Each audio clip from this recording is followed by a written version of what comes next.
बना कि नहीं बना? बन गया ना।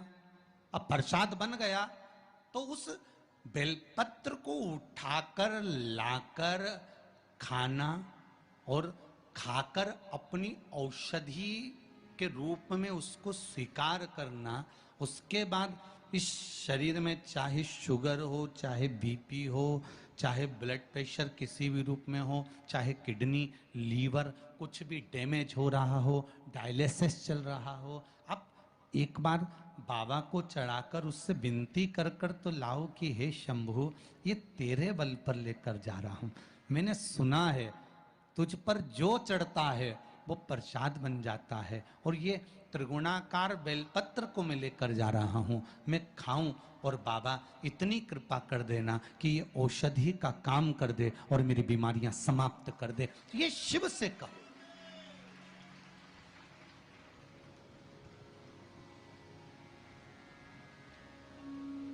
क्यों निर्माल्य बनकर फेंका जाए बेलपत्र को?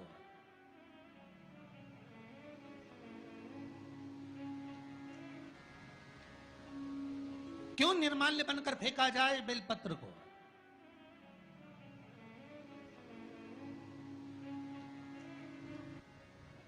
एक नियम बना लो बैसाख महीने से कि शंकर भगवान पर जो बेलपत्र चढ़ी है वो औषधि का काम करती है। शिव पर चढ़ी हुई बेलपत्र मंदिर में क्यों छोड़ें? क्यों नदी में हम इसको विसर्जन करें?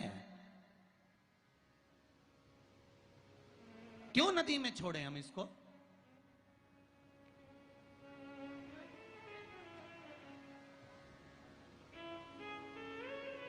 उसको उठा लाए, उसका प्रयोग करा, खाया, और उसका जो फल हमें मिला वो जीवन का सुख। हम तो ब्राह्मणों से भी कहेंगे, जितने ब्राह्मण जन शंकर भगवान के मंदिर में पूजन करते हैं, जितने विप्र जन भगवान शिव के मंदिर में पूजन करते हैं, उनको करबद्ध निवेदन, उनके चरणों को प्रणाम कर कर, उनके चरणों को नमन कर कर, उन ब्राह्मणों के चरणों को नमन कर कर निवेदन करूंगा कि आप शंकर जी के मंदिर में कोई प्रसाद बांटो ना बांटो, जो बेलपत्र शंकर जी के मंदिर में चढ़ती है उस बेलपत्र को उठाकर धूप में डाल दो, सुखा लो, पीस लो, और पीसने के बाद उसकी पुड़िया बना लो।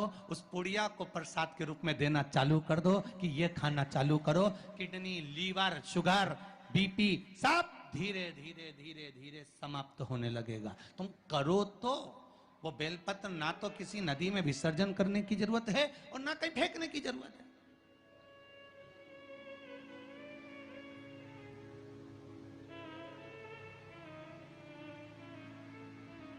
प्रतिदिन भगवान को तुलसी चढ़ाते हो ना? तो रोज भगवान को तुलसी उनके भोग में चढ़ाते हो, उनके सामने चढ़ाते हो, उनके सम्मुख में ठाकुर जी की तुलसी चढ़ाते हो। उठा लाए, प्रयोग में लो, क्यों उसको विसर्जन में डालते हो?